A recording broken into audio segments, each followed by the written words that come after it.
বাসকালে যাইলেও না আশা করি খুব দ্রুত সময়ে বাসকালী পেতে ফেরত আসবে। লবণের দাম খুব কম, 4 টিয়া 5 টিয়া, অথচ বড় বড় ফ্যাক্টরি ওলা তারা কোটি কোটি টাকা হামাই পেলেন আর কৃষক হলে ঈদ করি না পারেন। একটা জিনিস মানে মাথার ঘুরের এই গরমের মধ্যে রাজনীতি করছেন, আমি একটা জিনিস খেয়াল করলাম যে আসলে মনতুন এই দেশের মানুষ হলে হাজ করি বেলায় মানে একদম অন্তর দিয়ে অনেকে চেষ্টা না করে এই জিনিসটা এখন বুঝিতি যখন রাজনীতি করতে নামি। ম্যাক্সিমাম রাজনীতিবিদ, ম্যাক্সিমাম রাজনৈতিক দল শুধুমাত্র ব্যক্তি স্বার্থ, শুধুমাত্র নিজের দান্দা ফিকির, শুধুমাত্র নিজের পকেট বাড়ি করবেন। বাসকালী মানুষ হলে চিন্তা করেন, আর গরিব মানুষ হলে চিন্তা করেন, অভাবী মানুষ হলে চিন্তা করেন, যে বিপদে আছে তার উত্তর করি বলে চিন্তা করেন। এই ধরনের হন মন মানসিকতা আয় হন রাজনীতির ভিতরেও নদী, হন রাজনৈতিক দলের ভিতরেও নদী।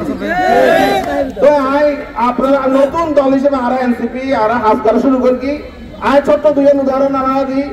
বাসকালী যখন আয় আসছি তখন গত ঈদের মেঝে আইয়ের সাইডে লবণের দাম খুব কম, 4 টিয়া 5 টিয়া, অথচ বড় বড় ফ্যাক্টরি ওলা তারা কোটি কোটি টাকা হামাই পেলেন আর কৃষক হলে ঈদ করি না পারেন। উইদ মেঝে দাঁড়াই 50 জন মানুষ আমরা একটা মানববন্ধন করি, সারা দেশের মধ্যে আইয়ালে আলোড়ন সৃষ্টি করি এবং বর্তমানে লবণের দাম আল্লাহর রহমতে কিছু হইলে বাইরে আয় চেষ্টা করি।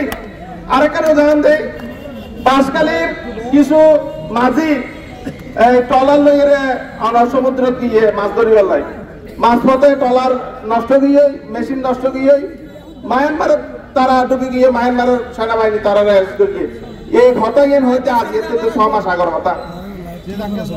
সেই মায়ানমারের তারা আরে ফোন দিয়ে হাঁদের হন একটা মাধ্যমে আর ফোন নাম্বার হয়ে গিয়ে ভাই আর উদ্ধার করিবার মতো হন রাজনৈতিক দলও নাই, হন ব্যক্তি নাই, হন সাংবাদিক নাই, হন সুশীল সমাজ নাই, কেউ নাই। আপনি একটু দেখেন আমাদের উদ্ধার করা যায় কিনা। পরবর্তীতে আমি ফরেন মিনিস্ট্রিতে কথা বলি, আমার যে সক্ষমতা, আমার যতটুকু ক্যাপাবিলিটি আমি তাদের সাথে নিয়মিত যোগাযোগ রাখতেছি। বাসকালে যাইলেও না আশা করি খুব দ্রুত সময়ে বাসকালী পেতে ফেরত আসবে। আমি আমাদের আশ্বস্ত করতে চাই আর তরুণ সমাজ আর নতুন ভাবে রাস্তার তেমনি অন্তত বাসকালীর মানুষের ভাগ্য পরিবর্তন আল্লাহ বলে এনসিপি হাত ধরে দেবে গিয়ে নাই আমরা হতা দিতে চাই।